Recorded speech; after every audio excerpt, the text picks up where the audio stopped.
sweat equity and make it worth a lot more money. When I bought the 250 North Orange building, I paid $1 million for the ground under the building. I thought I had a good chance to get paid off.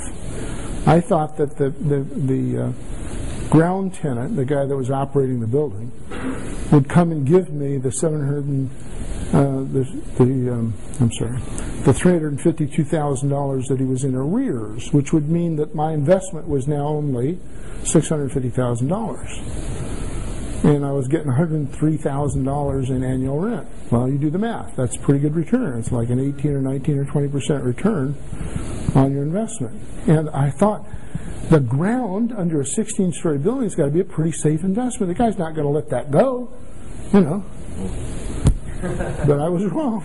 It was even better. He didn't cure, and so eventually, by 2002, I took the building back. Jerry, I didn't tell him about how that. I think that was very educational about that negotiation between the guy who actually owned the building, but not the leaseholder, who negotiated that. This is why people will give you money instead of do it themselves. That's why that's powerful. Well, yeah. Are you familiar with that building? Did he show you that building? Yeah. Okay. I bought a building that was sitting on. I first became acquainted with this building in 1982. I was one. It wasn't very big. This is Orange Avenue, which is the main drag in downtown Orlando. This is Robinson. Okay, and there was a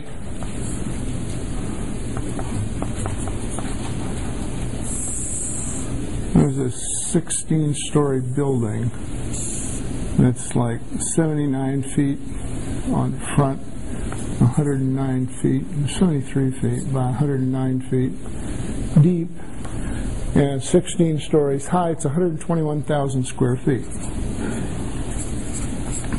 It's sitting on a piece of land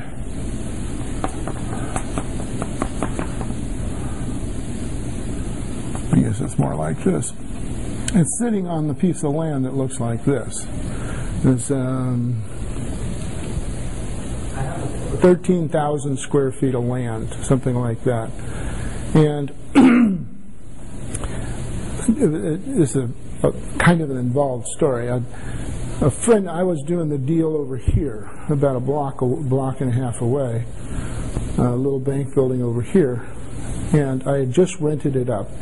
And the guy that brought me, the broker that brought me the bank deal, brought me the bank that eventually was my lead tenant, said after everything, the smoke had cleared and we got everything squared away, said, you ought to go see Leonard Marks. And I said, that name sounds familiar, because in 1982 I had looked into this whole block. Somebody had asked me, could I assemble that block and as a broker? And I worked on it for a couple of weeks, and I said, no, I don't. I think that you don't have to know the reasons, but I think that this piece and this piece over here are not assemblable. They're owned, very closely owned by a member of the big citrus family, and they're not ever going to sell it, at least not in our lifetimes, because they got a great deal from the Bank of America, who's paying 2 or 3 times as much as the property's worth to rent them. And you don't have to know why, but that's the situation. So I said, why would I want to see Leonard Marks? He said, well, because his building is half empty, and you're the hottest office broker in Orlando right now, because I just filled up this building and nothing flat. You know, the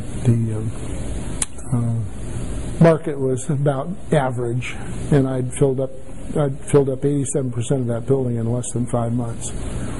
So it was a 43,000 foot building, so it was at least 35,000 feet, and the entire